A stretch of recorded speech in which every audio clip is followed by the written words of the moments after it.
ಈ ಒಂದು ವಿಚಾರದಲ್ಲಿ ನನಗೊಂದು ಡೌಟ್ ಬರುತ್ತೆ. ಸೌಜನ್ಯ ಒಂದು ಆತ್ಮವಾಗಿ ಕಾಡ್ತಾ ಇದ್ದಾಳ, ಸೌಜನ್ಯ ಒಂದು ಆತ್ಮವಾಗಿ ಭೀಮನ ಒಳಗಡೆ ಸೇರ್ಕೊಂಡ್ಲಾ ಅಂತಂದೇಳಿ ಒಂದು ಸೌಜನ್ಯ ಒಂದು ಆತ್ಮವಾಗಿ ಕಾಡ್ತಾ ಇದ್ದಾಳ, ಸೌಜನ್ಯ ಒಂದು ಆತ್ಮವಾಗಿ ಭೀಮನ ಒಳಗಡೆ ಸೇರ್ಕೊಂಡ್ಲಾ ಅಂತಂದೇಳಿ. ಹಾಯ್, ನಮಸ್ತೆ ಎಲ್ಲರಿಗೂ. Welcome to my YouTube channel RVK ಸ್ಟುಡಿಯೋಸ್ಗೆ ಎಲ್ಲರಿಗೂ ಸ್ವಾಗತ. ಹಾಗೆ ಸೌಜನ್ಯ ಫೈಲ್ಸ್ಗೂ ಕೂಡ ಸ್ವಾಗತ. ಸೌಜನ್ಯ ಫೈಲ್ಸ್ ಅಂತ ಹೇಳಿ ಮಾತಾಡಿ ತುಂಬಾ ದಿನ ಆಯ್ತು, ಸೌಜನ್ಯ ಬಗ್ಗೆ ಮಾತಾಡಿ ತುಂಬಾ ದಿನ ಆಯ್ತಲ್ವಾ. ಇವತ್ತಿನ ವಿಡಿಯೋದಲ್ಲಿ ಸೌಜನ್ಯ ಬಗ್ಗೆನೇ ಮಾತಾಡ್ತೀನಿ. ಬಿಕಾಸ್ ಹೈಲೈಟ್ ಆಗಬೇಕಾಗಿರೋ ಟಾಪಿಕ್ ಅದೇನೆ. ಯಾಕೆ ಅಂತಂದ್ರೆ ಇದು ನಡೆದಂತ ವಿಚಾರ, ನಾನು ಯಾವ್ದೋ ಕಟ್ಟುಕತೆ ಹೇಳ್ತಾ ಇಲ್ಲ. ಓಕೆ, ವಿಚಾರಕ್ಕೆ ಬಂದ್ಬಿಡೋಣ. ತುಂಬಾ ಟ್ರ್ಯಾಕ್ ಮಾಡಿದೆ, ಡೈರೆಕ್ಟ್ಲಿ ಮ್ಯಾಟ್ರಿಗೆ ಬರ್ತೀನಿ. ನಿಮ್ಗೆಲ್ಲರಿಗೂ ಗೊತ್ತು 11ನೇ ಪಾಯಿಂಟ್ ದಿನ ಏನೇನು ನಡೀತು ಅಂತ, ಅಂದ್ರೆ ಒಂದು ಸೋಮವಾರ ದಿನ ಏನೇನು ನಡೀತು ಅಂತಂದೇಳಿ. ಸೊ ಅವತ್ತಿನ ದಿನ ಈಗ ಒಂದು ಪಾಯಿಂಟ್ ತೋರಿಸ್ಬೇಕಾದಂತ ಆಲ್ರೆಡಿ ಒಂದು ಪಾಯಿಂಟ್ ಆಗಿದೆ, 11ನೇ ಪಾಯಿಂಟ್. ಅಲ್ಲಿ ಅಗಿಸ್ಬೇಕಾದಂತ ಒಂದು ಭೀಮ ಸಡನ್ಲಿ ಬೇಡ ಅಲ್ಲಿಂದ ಸ್ವಲ್ಪ ದೂರದಲ್ಲಿರೋ ಬಂಗ್ಲಗುಡ್ಡದಲ್ಲಿ ಅಗಸೋಣ ಅಂತಂದೇಳಿ ಹೋಗಿ ಕರ್ಕೊಂಡು ಹೋಗಿ ಅಲ್ಲಿ ಒಂದಷ್ಟು ಅವಶೇಷಗಳನ್ನ ಪತ್ತೆ ಮಾಡ್ತಾನೆ. ಎಲ್ಲರ ಒಂದು ಗಮನ ಸೆಳೀತಾನೆ. ಅವತ್ತಿನ ದಿನ ಸಡನ್ಲಿ ಸ್ಪಾಟ್ ಅಲ್ಲಿ ಡೈವರ್ಟ್ ಮಾಡಿದಾಗ ಎಲ್ಲರೂ ಕೂಡ ಅವನ ದಡ್ಡ ಅನ್ಕೊಂಡ್ರು. ಆದ್ರೆ SIT ತನಿಖೆಯವರು ಅವನ ದಡ್ಡ ಅನ್ಕೊಳ್ಳಿಲ್ಲ. ಯಾಕೆ ಅಂತಂದ್ರೆ, ನಿನಗೆ ಆ ರೀತಿ ಏನಾದ್ರು ಸ್ಪಾಟ್ ಅಲ್ಲಿ ಇಮಿಡಿಯೇಟ್ಲಿ ಯಾವುದೇ ತರದ್ದು ಚೇಂಜಸ್ ಅನ್ಸಿದ್ರು ಕೂಡ ನೀನು ಹೇಳ್ಬೋದು. ಬಿಕಾಸ್ ಕಾಡು ತುಂಬಾ ಬದಲಾಗಿದೆ ಅಂತಂದೇಳಿ ಒಂದು ಅವಕಾಶ ಕೊಟ್ಟಿದ್ರು. ಸೊ ಹಾಗಾಗಿ SIT ತನಿಖೆ ಅವರು ಕೂಡ ಅವನನ್ನ ತುಂಬಾ ಆಶ್ಚರ್ಯವಾಗಿ ನೋಡ್ಲಿಲ್ಲ. ಇಮಿಡಿಯೇಟ್ಲಿ ಅವಕಾಶ ಕೊಟ್ಟರು, ಅಲ್ಲಿ ಹೋದ್ರು. ಏನೇನಾಯ್ತು ಅಂತ ನಾನು ಹಿಂದಿನ ವಿಡಿಯೋದಲ್ಲಿ ಆಲ್ರೆಡಿ ಎಕ್ಸ್ಪ್ಲೈನ್ ಮಾಡಿದ್ದೀನಿ. ಯಾರ್ಯಾರು ನೋಡಿಲ್ಲ ಹೋಗಿ ನೋಡಿ. ಈಗ ಶನಿವಾರದಿಂದ ಈ ಒಂದು ವಿಚಾರಕ್ಕೆ ಬಂದ್ರೆ, ಶನಿವಾರದವರೆಗೂ ಮಾಡಿದಂಥ ಒಂದು ತನಿಖೆಯಲ್ಲಿ ಯಾವುದೇ ಥರದ್ದು ಒಂದು ಕಳೆಬರ ಸಿಗದೇ ಇದ್ದಂಥ ಟೈಮಲ್ಲಿ ಭೀಮನಿಗೆ ಒಂದು ಬೇಜಾರು ಶುರುವಾಗೋಗುತ್ತೆ. ಎಲ್ಲಿ ನಾನು ತೋರಿಸಿದಂಥ ಎಲ್ಲ ಪಾಯಿಂಟ್ಗಳು ಇದೇ ರೀತಿ ಆಗ್ಬಿಟ್ರೆ ನೆಕ್ಸ್ಟ್ ನನ್ನ ಮಾತನ್ನು ಯಾರು ನಂಬಲ್ಲ. ಬಟ್ ಆದರೂ ನಡೆದಿದ್ದು ನಿಜ, ನಾನು ಹೇಳ್ತಾ ಇದ್ದೀನಿ, ಯಾರು ನಂಬ್ತಾ ಇಲ್ಲ. ಇಲ್ಲಿ ಪ್ರೂಫ್ಗಳು ಕೂಡ ಸಿಗ್ತಾ ಇಲ್ಲ, ಕಾಡು ಸಪೋರ್ಟ್ ಮಾಡ್ತಾ ಇಲ್ಲ, ಕಾಡು ತುಂಬ ಬದಲಾಗಿದೆ. ನಾನು ಏನು ಮಾಡಬೇಕು ಅಂತ ಟೈಮ್ ತಗೊಂಡು ಒಂದು ದಿನ ಪೂರ್ತಿ ಯೋಚನೆ ಮಾಡಿ, ಅದಾದ ನಂತರ ಮರುದಿನ ಅವತ್ತು ನೈಟ್ ಮಲಗಿ ಮರುದಿನ ಬೆಳಗಿನ ಜಾವ 5 ಗಂಟೆಗೆ ಎದ್ದು ತಣ್ಣೀರು ಸ್ನಾನ ಮುಗಿಸಿ ಸೀದಾ ಭೀಮ ಹೋಗಿದ್ದು ಸೌಜನ್ಯ ಅವರ ಕುಟುಂಬಕ್ಕೆ. ಅಲ್ಲಿ ಅವರ ಒಂದು ಕುಟುಂಬನ ಭೇಟಿ ಮಾಡಿ ಅದ ನಂತರ ಸೌಜನ್ಯ ಒಂದು ಸಮಾಧಿ ಏನಿತ್ತು ಆ ಒಂದು ಸಮಾಧಿಗೆ ಹೋಗಿ ಅಡ್ಡು ಬೀಳ್ತಾನೆ. ಹೌದು, ಅಡ್ಡು ಬಿದ್ದು ಚಾಮುಂಡೇಶ್ವರಿ ತಾಯಿ ನೆನೆಸ್ಕೊಂಡು ಕೈ ಮುಗಿದುಬಿಟ್ಟು ಅಲ್ಲಿಂದ ಹೊರಡ್ತಾನೆ. ಸೊ ಇಲ್ಲಿ ಒಂದು ನೀವು ಅಬ್ಸರ್ವ್ ಮಾಡ್ಬೋದು, ಈ ಭೀಮಾ ಬಂದುಬಿಟ್ಟು ಮಂಡ್ಯ ಮೂಲದವನು, ಅಂದ್ರೆ ಮೈಸೂರು ಕೂಡ ಅಲ್ಲೇ ಒಂದು ಆಸುಪಾಸು ಆಗುತ್ತೆ. ಈಗ ಸೌಜನ್ಯ ಬಂದ್ಬಿಟ್ಟು ಚಾಮುಂಡೇಶ್ವರಿ ಭಕ್ತಿ ಆಗಿದ್ಲು. ಸೊ ಒಂದು ಕನೆಕ್ಷನ್ ಅನ್ನ ನಾವೆಲ್ಲೋ ನೋಡ್ಬೋದು ಅಂತ ಅನಿಸುತ್ತೆ. ಆ ಎರಡು ಒಂದು ಕನೆಕ್ಷನ್ ಅನ್ನ ಸ್ವತಃ ತಾಯಿ ಚಾಮುಂಡೇಶ್ವರಿನೇ ಭೀಮನ ರೂಪದಲ್ಲಿ ಒಂದು ಸೌಜನ್ಯನ ಮತ್ತೆ ವಾಪಸ್ ಕಳಿಸ್ಕೊಟ್ರೇನೋ ಈ ಒಂದು ಕೇಸಲ್ಲಿ ನ್ಯಾಯ ತಂದು ಕೊಡೋದಕ್ಕೆ ಅಂತ ನನ್ನ ಒಂದು ಅನಿಸಿಕೆ. ಈಗ ನೆಕ್ಸ್ಟ್ ವಿಚಾರಕ್ಕೆ ಬಂದ್ರೆ, ಆ ರೀತಿ ಬೆಳಗಿನ ಜಾವ 5 ಗಂಟೆಗೆ ತಣ್ಣೀರು ಸ್ನಾನ ಮುಗಿಸಿ ಸೌಜನ್ಯ ಕುಟುಂಬ ಮತ್ತೆ ಸಮಾಧಿಗೆ ಭೇಟಿ ಕೊಟ್ಟು ಬಂದ ನಂತರ ಏನೇನೆಲ್ಲ ಬದಲಾವಣೆ ಆಯ್ತು ಅಂತಂದೇಳಿ ಈ ಒಂದು ವಿಡಿಯೋನ ಕೊನೆ ತನಕ ನೋಡಿ ಹೇಳ್ತೀನಿ. ಅಲ್ಲಿಂದ ಬಂದ ಮೇಲೆ ಭೀಮನಿಗೆ ಸಡನ್ಲಿ ಸ್ಪಾಟ್ಗೆ ಹೋಗೋವರೆಗೂ ಯಾವುದೇ ತರದ ಐಡಿಯಾ ಇರ್ಲಿಲ್ವಂತೆ. ಅಲ್ಲಿವರೆಗೂ ಅವ್ನ ತಲೆಯಲ್ಲಿ ಇದ್ದಿದ್ದು 11ನೇ ಪಾಯಿಂಟ್, ಅಲ್ಲಿವರೆಗೂ ನೋಡೋಣ ಆಸುಪಾಸಲ್ಲಿ ಎಲ್ಲಾದ್ರೂ ಕಾಣಿಸಿದ್ರೆ ಅಂತ ಅನ್ಸಿತ್ತಂತೆ. ಬಟ್ ಇಮಿಡಿಯೇಟ್ಲಿ ಒಂದು ಗುಡ್ಡ ಆ ಒಂದು ಸ್ಪಾಟ್ಗೆ ಬರ್ತಿದ್ದಾಗೆ ನೆನಪಾಯ್ತಂತೆ. ಯಾವ ರೀತಿ ಅಂತಂದ್ರೆ, ಇಲ್ಲ ಇಲ್ಲಿ ಅಗದ್ರೂ ಕೂಡ ಏನು ಸಿಕ್ಕಲ್ಲ, ಯಾರೋ ಬಂದು ಹೇಳ್ದ ಹಾಗೆ, ಯಾರೋ 3ನೇ ವ್ಯಕ್ತಿ ಬಂದು ಹೇಳಿರೋ ರೀತಿ ಅವನಿಗೊಂದು ಫ್ಲಾಶ್ ಆಯ್ತಂತಂದೆ. ಸೊ ಇದು ಯಾವುದು ಕೂಡ ಅಂತೆಕಂತೆಲೆ ಉಳಿದಿರೋದೆ ಅಂತ ನಿಮ್ಗೆ ಅನ್ಸ್ಬೋದು. ಬಟ್ ಇದ್ರ ಬಗ್ಗೆ ಸ್ವತಃ ಒಂದು ಇನ್ಫಾರ್ಮೇಶನ್ ಅನ್ನ ಹೇಳದಂತ ಒಬ್ಬ ವ್ಯಕ್ತಿ ನನ್ನ ಒಂದು ವಿಡಿಯೋ ಬೈಟಲ್ಲಿದ್ದಾರೆ. ಅದು ಯಾರು ಅಂತ ನಾನು ನಿಮಗೆ ತೋರಿಸ್ತೀನಿ.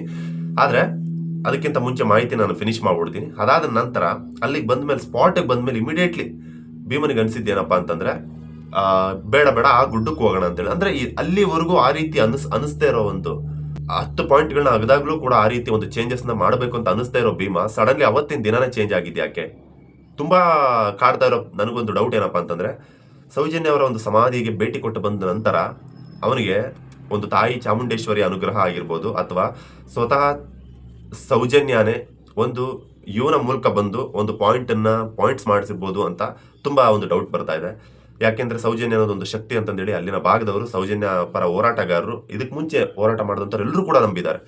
ಸೊ ಆ ಒಂದು ಶಕ್ತಿ ಅದು ತಾಯಿ ಚಾಮುಂಡೇಶ್ವರಿಯ ಒಂದು ಪ್ರತಿರೂಪ ಆಗಿದ್ರಿಂದಾನೆ ಈ ಒಂದು ಕೇಸ್ ಇಷ್ಟೊಂದು ಸ್ಟ್ರಾಂಗ್ ಆಗಿ ಹೋಗ್ತಾ ಇದೆ. ಎಂತೆಂಥ ದೊಡ್ಡ ವ್ಯಕ್ತಿಗಳು ಇದರಲ್ಲಿ ಇನ್ವಾಲ್ವ್ ಆಗಿದ್ರು ಕೂಡ ಇಷ್ಟು ಸ್ಟ್ರಾಂಗ್ ಆಗಿ ಹೋಗ್ತಾ ಇದೆ. ಬೇರೆ ಕೇಸ್ಗಳೆಲ್ಲ ಈ ತರದ್ದು ದೊಡ್ಡ ವ್ಯಕ್ತಿಗಳಿದ್ರು ಅಂದ್ರೆ ಇಷ್ಟು ಮಟ್ಟಿಗೆ ನಡೆಯೋದೇ ಇಲ್ಲ. ಹಬ್ಬ ಅಂದ್ರೆ 1 ತಿಂಗಳು ನಡೆಯುತ್ತೆ. ಯಾವುದೇ ಒಂದು ಕೇಸ್ ಈ ರೀತಿ ಒಂದು 13 ವರ್ಷಗಳ ಗಂಟ್ಲೆ ಯಾವುದೇ ಒಂದು ಕೇಸ್ ಈ ರೀತಿ ಚರ್ಚೆಗೆ ಈಡಾಗಿದ್ದು ನಾನು ನೋಡಲೇ ಇಲ್ಲ, ಅದು ಇಷ್ಟೊಂದು ರೆವಲ್ಯೂಷನ್ ಆಗಿ. ಸೊ ಹಾಗಾಗಿ ಈ ಒಂದು ವಿಚಾರದಲ್ಲಿ ನನಗೊಂದು ಡೌಟ್ ಬರುತ್ತೆ, ಸೌಜನ್ಯ ಒಂದು ಆತ್ಮವಾಗಿ ಕಾಡ್ತಾ ಇದ್ದಾಳ, ಸೌಜನ್ಯ ಒಂದು ಆತ್ಮವಾಗಿ ಭೀಮನ ಒಳಗಡೆ ಸೇರ್ಕೊಂಡ್ಲಾ ಅಂತಂದೇಳಿ ನನಗೊಂದು ಡೌಟ್ ಬಂತು.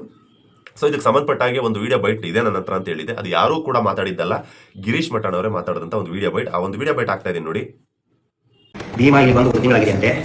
ಇವತ್ತು ಮೊದಲನೇ ದಿನ ಬೆಳಿಗ್ಗೆ 5 ಗಂಟೆಗೆ ಎದ್ದು ತಣ್ಣೀರಲ್ಲಿ ಸ್ನಾನ ಮಾಡಿ ಪಾಂಗಳದಲ್ಲಿರುವ ಸೌಜನ್ಯಳ ಮನೆಗೆ ಭೇಟಿ ಕೊಟ್ಟು ಆ ಪ್ರತಿಮೆಗೆ ಕೈ ಮುಗಿದು ಅಲ್ಲಿ ಒಂದು ದೀಪ ಹಚ್ಚಿ ಕರ್ಪೂರ ಬೆಳಗಿ ಉದ್ದಿನ ಕಡ್ಡಿ ಬೆಳಗಿ ನನಗೆ ಶಕ್ತಿ ಕೊಡುವಂತ ಕೇಳಿ ಬಂದಿದ್ದಾನೆ. ಅದಾದ ನಂತರ ಚಾಮುಂಡೇಶ್ವರಿಯ ಸನ್ನಿಧಿಗೆ ಹೋಗಿ ಅಲ್ಲಿನೂ ಕೂಡ ನಮಸ್ಕಾರ ಹಾಕಿ ಪ್ರದಕ್ಷಿಣೆ ಹಾಕಿ ನೀನೇ ಸರ್ವಸ್ವ ಅಂತ ಹೇಳಿ ಬೇಡ್ಕೊಂಡು ಬಂದ ಮೇಲೆ ಅಲ್ಲಿಂದ ನೇರವಾಗಿ ಬೆಳ್ತಂಗಡಿ ಕ್ಯಾಂಪಿಗೆ ಹೋಗಿ ಬೇಡ ನನಗೆ ಹನ್ನೊಂದು ಬೇಡ ನೋಡಿ ಅವನಿಗೆ ನೆನಪು ಬಂದಿದೆ ತಾನು ತಪ್ಪು ಮಾಡಿತ್ತು ನೇರವಾಗಿ ಅಲ್ಲಿ ಹೋಗಿ ಸಿಗಿದಾಗ ಅಸ್ಥಿ ಪಂಜರ ಸಿಗ್ತಿದೆ. ಅದಕ್ಕೆ ಹೇಳೋದು ಇದು ಸೌಜನ್ಯ ಶಕ್ತಿ, ದುರ್ಗಾವತಾರ ಎತ್ತಿದಂತಹ ಸೌಜನ್ಯ. ನೋಡಿದ್ರಲ್ಲ, ಆ ಒಂದು ವಿಡಿಯೋ ಬೈಟ್ ನೋಡಿದ್ಮೇಲೆ ನಿಮ್ಗೆ ಎಲ್ಲರಿಗೂ ಗೊತ್ತಾಗಿರುತ್ತೆ ಸ್ವತಃ ನನಗೆ ಬಂದಿದ್ದ ಇನ್ಫಾರ್ಮೇಶನ್ ಎಲ್ಲಿಂದ ಅಂತಂದೇಳಿ. ಸೊ ಹಾಗಾಗಿ ನಾನು ಯಾವುದು ಕೂಡ ಡೈರೆಕ್ಟ್ ಆಗಿ ನಾನೇ ಉದ್ಭವ ಮಾಡ್ಕೊಂಡು ಹೇಳಲ್ಲ. ತುಂಬಾ ಜನ ನನ್ನ ಕಮೆಂಟ್ ಅಲ್ಲಿ ತಿಳಿಸ್ತಾ ಇರ್ತಾರೆ, ನಿನ್ಗೆ ಹೆಂಗ್ ಗೊತ್ತಾಗ್ಬಿಡುತ್ತಪ್ಪ ಅದು ಇದು ಅಂತ. ಮೊದಲು ಭೀಮನ ನಿಜವಾದ ಹೆಸರು ಅಂತ ಹೇಳು ಅಂತ ಹೇಳ್ತಾರೆ. ಭೀಮನ ನಿಜವಾದ ಹೆಸರನ್ನ ಸಮೀರ್ ಅವ್ರ ವಿಡಿಯೋದಲ್ಲೇ ಎಕ್ಸ್ಪ್ಲೇನ್ ಮಾಡಲಿಲ್ಲ. ಯಾಕೆ ಅಂದ್ರೆ ನಿಮ್ಗಳ ಪ್ರಕಾರ ಎಲ್ಲವನ್ನು ಬಿಚ್ಚಿ ಬಯಲು ಮಾಡಿ ಬಟಾ ಬಯಲು ಮಾಡಿಟ್ಟು ಇರೋನೊಬ್ಬ ಸಾಕ್ಷಿ ಅವ್ನು ಬುಡುಕು ತಂದಿಡಬೇಕು ಅಂತ ಅಲ್ವಾ? ಸ್ವಲ್ಪ ಕಾಮನ್ ಸೆನ್ಸ್ ಇರಲಿ. ಯಾರೋ ಒಬ್ಬ ಒಂದು ವಿಷಯದ ಬಗ್ಗೆ ಅವನ ಟೈಮ್ಗಳನ್ನ ಬಿಟ್ಟು ಸ್ವಲ್ಪ ರಿಸರ್ಚ್ ಮಾಡಿಬಿಟ್ಟು ತಗೊಂಡು ಬಂದು ನಿಮ್ಗಳ ಮುಂದೆ ಇಡ್ತಾ ಇದ್ದಾನಂದ್ರೆ ಅದಕ್ಕೆ ಕಾರಣ ಅವನಿಗೇನೋ ಬೇರೆ ಏನೋ ಇದೆ ಅಂತಲ್ಲ. ಅದಕ್ಕೆ ಕಾರಣ ಒಂದೇ, ಅವನಿಗೂ ಕೂಡ ಒಂದು ಸ್ವಲ್ಪ ಸೌಜನ್ಯಗೆ ಅಥವಾ ಅಲ್ಲಿ ಆಗಿರ್ತಕ್ಕಂಥ ಎಷ್ಟೋ ಕುಟುಂಬಗಳಿಗೆ ಆಗಿರ್ತಕ್ಕಂಥ ಅನ್ಯಾಯಕ್ಕೆ ನ್ಯಾಯ ಕೊಡಿಸ್ಬೇಕು ಅನ್ನೋ ಒಂದೇ ಕಾರಣಕ್ಕೆ ಅಷ್ಟೇ. ಎಲ್ಲರೂ ಹೋರಾಡ್ತಿದ್ದಾರೆ, ನಾವು ಹೋರಾಡೋಣ ಅನ್ನೋದು ನನ್ನ ಒಂದು ಮನಸ್ಥಿತಿ. ಅದನ್ನ ಬಿಟ್ಟು ಎಲ್ಲರೂ ಕೂತಿದ್ದಾರೆ, ತಿನ್ಕೊಂಡು ಆರಾಮಾಗಿ ವಿಡಿಯೋ ನೋಡ್ತಾ ಇದ್ದಾರೆ. ನಾನು ಕೂಡ ಏನಾದರೂ ಒಂದು ಝೊಮ್ಯಾಟೋದಲ್ಲಿ ನಾನು ಫುಡ್ ಆರ್ಡರ್ ಮಾಡ್ಕೊಂಡು ನಾನು ತಿನ್ಕೊಂಡು ಆರಾಮಾಗಿ ವಿಡಿಯೋ ನೋಡೋಣ ಅನ್ನೋದಲ್ಲ. ಎಲ್ಲರೂ ಹೋರಾಡ್ತಾ ಇದ್ದಾರೆ ಅಂದ್ರೆ ನಾನು ಹೋರಾಡೋಣ, ಅಟ್ಲೀಸ್ಟ್ ನನ್ನ ಕೈಲಿ ಏನಾಗುತ್ತೆ. ಹೌದು, ಅವರು ಆನೆ ಗಾತ್ರದಲ್ಲಿ ಹೋರಾಡಿದ್ರೆ ನಾನು ಅಳಿಲು ಗಾತ್ರದಲ್ಲಿ ಹೋರಾಡಬೇಕು ಅನ್ನೋದಷ್ಟೇ. ದಯವಿಟ್ಟು ನೆಗೆಟಿವ್ ಕಮೆಂಟ್ಗಳಲ್ಲಿ ಅವ್ನು ಹೆಂಗ್ ಸಿಕ್ಕುದಾ ಇದೆಲ್ಲ ನಿನ್ಗೆ ಹೆಂಗ್ ಗೊತ್ತಾಯ್ತು, ಸುಮ್ಮನೆ ಯಾರು ವಿಡಿಯೋ ಮಾಡ್ತಾರ್ರಿ. ನನ್ನ ಮೇಲೆ ನಿಮ್ಗೆ ಡೌಟ್ ಇದ್ರೆ ಸ್ವಲ್ಪ ನೀವು ಕೂಡ ವಿಚಾರಿಸಿ ನೋಡಿ. ಅವಾಗ ನಿಮಗೂ ಕೂಡ ಇಲ್ಲ ಈ ವ್ಯಕ್ತಿ ಹೇಳಿದ ಸತ್ಯ, ಈ ವ್ಯಕ್ತಿ ವಿಡಿಯೋಗಳಲ್ಲಿ ಬರೋವಂಥ ಮಾಹಿತಿಗಳು ಕೂಡ 100% ಇವ್ನು ಕನ್ಫರ್ಮ್ ಆದ್ಮೇಲೆ ವಿಡಿಯೋ ಮಾಡ್ತಾನಂತ ನಿಮಗೂ ಕೂಡ ಅಂತ ಅನ್ಸುತ್ತೆ. ಓಕೆ, ದಯವಿಟ್ಟು ಕ್ಷಮಿಸಿ, ನಾನು ಯಾರಿಗೂ ಬೈಲಿಲ್ಲ. ನನಗೆ ಅನ್ಸಿದ್ದು ನಾನು ಹೇಳಿದೆ, ಬಿಕಾಸ್ ತುಂಬಾ ಜನ ನೆಗೆಟಿವ್ ಕಮೆಂಟ್ ಹಾಕೋರಿರ್ತಾರಲ್ಲ ಅವ್ರಿಗೋಸ್ಕರ ಅಂತ ಹೇಳಿದೆ. ದಯವಿಟ್ಟು ನನಗೆ ಆಲ್ಮೋಸ್ಟ್ ಪಾಸಿಟಿವ್ ರೆಸ್ಪಾನ್ಸೇ ಇದೆ, ಎಲ್ಲರೂ ಕೂಡ ಪಾಸಿಟಿವ್ ಸಬ್ಸ್ಕ್ರೈಬರ್ಸ್ ಇದ್ದಾರೆ. ಈ ನೆಗೆಟಿವ್ ಕಮೆಂಟ್ ಹಾಕೋರು ಯಾರು ಕೂಡ ಸಬ್ಸ್ಕ್ರೈಬರ್ಸ್ ಅಲ್ಲ, ಬಿಕಾಸ್ ಅವ್ರು ಕೂಡ ಎಲ್ಲೋ ಅಪರೂಪಕ್ಕೆ ಬಂದು ವಿಡಿಯೋ ನೋಡಿ ಅಥವಾ ಸ್ಕಿಪ್ ಮಾಡಿ ನೋಡಿ ಈ ರೀತಿ ಮಾಡಿರ್ತಾರೆ. ದಯವಿಟ್ಟು ಅಂಥವ್ರಿಗೂ ನಾನೊಂದು ಮಾತು ಕೇಳ್ಕೊಳ್ಳೋದೇನಂದ್ರೆ, ದಯವಿಟ್ಟು ವಿಡಿಯೋ ಸ್ಕಿಪ್ ಮಾಡದೆ ಪೂರ್ತಿ ನೋಡಿ, ಅವಾಗ ನೀವು ಕೂಡ ಪಾಸಿಟಿವ್ ಆಗಿ ಕಮೆಂಟ್ ಆಗ್ತೀರಾ ಅಂತ ಹೇಳ್ತಾ ಈ ಒಂದು ಮಾಹಿತಿನ ಇಲ್ಲಿ ಫಿನಿಶ್ ಮಾಡ್ತೀನಿ. ಇದಾದ್ಮೇಲೆ ಇನ್ನೊಂದು ಮಾಹಿತಿ ಏನಪ್ಪಾ ಅಂದ್ರೆ, ಕೊನೆಯದಾಗಿ ಚಿಕ್ಕದಾಗಿ ಭೀಮಾ ಮಾಡಿದಂಥ ಅಷ್ಟು ಪಾಯಿಂಟ್ಗಳು ಫಿನಿಶ್ ಆಗೋಯ್ತಾ ಇಲ್ಲ, ಇನ್ನೊಂದು ಪಾಯಿಂಟ್ ಇದೆ. 11 ಮತ್ತು 12ನೇ ಪಾಯಿಂಟ್ನು ಕೂಡ ಫಿನಿಶ್ ಮಾಡಿದ್ದಾರೆ. ಯಾವಾಗ ಬಂಗ್ಲಾಗುಡ್ಡದ ಒಂದು ಮ್ಯಾಟರ್ ಫಿನಿಶ್ ಆಯಿತು ಅದಾದ್ಮೇಲೆ 11 ಮತ್ತು 12ನೇ ಪಾಯಿಂಟ್ ಕೂಡ ಫಿನಿಶ್ ಆದ ನಂತರ ಅಲ್ಲಿ ಒಂದು 3 ಅಸ್ಥಿಪಂಜರಗಳು ಸಿಕ್ಕಿತ್ತು ಅಂತ ನಾನು ಹಿಂದಿನ ವಿಡಿಯೋದಲ್ಲಿ ಡಿಟೇಲ್ಡ್ ಎಕ್ಸ್ಪ್ಲೈನ್ ಮಾಡಿದ್ದೆ. ಅದು ಯಾರ್ದು ಏನು ಎತ್ತ ಎಲ್ಲಿ ಕಳಿಸ್ಕೊಟ್ರು ಅಂತಾನು ಎಕ್ಸ್ಪ್ಲೈನ್ ಮಾಡಿದ್ದೆ. ಅದಾದ್ಮೇಲೆ ಈಗ ಉಳಿದಿರೋದು ಒಂದೇ ಒಂದು ಪಾಯಿಂಟ್, ಅದು 13ನೇ ಪಾಯಿಂಟ್. ಆ ಒಂದು 13ನೇ ಪಾಯಿಂಟ್ ಬಗ್ಗೆ ಅಲ್ಲಿರೋ ಜನಗಳಿಗೆ ನಂಬಿಕೆ ಇಲ್ಲ. ಬಿಕಾಸ್ ಯಾಕೆ ಅಂತಂದ್ರೆ 13ನೇ ಪಾಯಿಂಟ್ ಕಂಪ್ಯಾರಿಟಿವ್ಲಿ ಈಗ ಇದಕ್ಕೆ ಮುಂಚೆ ಇದ್ದಂಥ 12 ಪಾಯಿಂಟ್ಗಳೇನಿತ್ತು ಅವುಗಳಿಗೆ ಕಂಪೇರ್ ಮಾಡಿದ್ರೆ 13ನೇ ಪಾಯಿಂಟ್ ಕೂಲಂಕುಷವಾಗಿ 100% ಕಣ್ಣು ಮುಚ್ಕೊಂಡು ಹೇಳ್ಬೋದಂತೆ ಇಲ್ಲಿ ಏನು ಸಿಗ್ಲಿಕ್ಕೆ ಸಾಧ್ಯನೇ ಇಲ್ಲ ಅಂತ. ಯಾಕೆ ಅಂತಂದ್ರೆ ಆ ಒಂದು ಜಾಗ ಬರೀ 2 ವರ್ಷ ಡಿಫ್ರೆನ್ಸ್ ಅಲ್ಲೇ ತುಂಬಾ ಬದಲಾಗ್ತಿದೆ ಅಂತೆ 13ನೇ ಪಾಯಿಂಟ್. ಸೊ ಹಾಗಾಗಿ 2 ವರ್ಷ ಡಿಫ್ರೆನ್ಸ್ ಅಲ್ಲಿ ಅದು ಅಷ್ಟು ಬದಲಾಗ್ತಾ ಇರುತ್ತೆ ಜಾಗ. ಕಂಡಿಡಿಯೋದಕ್ಕೆ ನಮ್ಗಳಿಗೆ ಎವ್ರಿ ಟೈಮ್ ಇಲ್ಲಿ ಓಡಾಡೋರಿಗೆ ಕಂಡಿಡಿಯೋಕೆ ಕಷ್ಟ ಆಗುತ್ತೆ. ಇನ್ನ 14 ವರ್ಷ ಬಿಟ್ಟು ಬಂದಿರೋ ಭೀಮನಿಗೆ ಕಂಡಿಡಿಯೋಕೆ ಸಾಧ್ಯನೇ ಇಲ್ಲ. ಈ ಪಾಯಿಂಟ್ ಸುಳ್ಳು ಅಂತಾನೆ ಹೇಳ್ತಾ ಇದ್ದಾರೆ. ಯಾಕೆ ಅಂತಂದ್ರೆ ಅಲ್ಲಿ ಸಾಕಷ್ಟು ಫ್ಲಡ್ ಆಗಿರ್ಬೋದು, ಮಳೆಗಾಲದಲ್ಲಿ ಮಣ್ಣು ತುಂಬಿಕೊಂಡಿರ್ಬೋದು, ಅದೆಲ್ಲ ತುಂಬಾ ಯಾವುದೋ ಮರ ಬಿದ್ದೋಗಿರ್ಬೋದು, ಅದು ಕೊಳ್ತೋಗಿರೋದು, ಈ ತರದ ಒಂದಷ್ಟು ಚೇಂಜಸ್ ಆಗಿರೋದ್ರಿಂದ ನೀವು ಅಲ್ಲಿ ಫೈಂಡ್ ಔಟ್ ಮಾಡಕ್ ಸಾಧ್ಯನೇ ಇಲ್ಲ ಅಂತ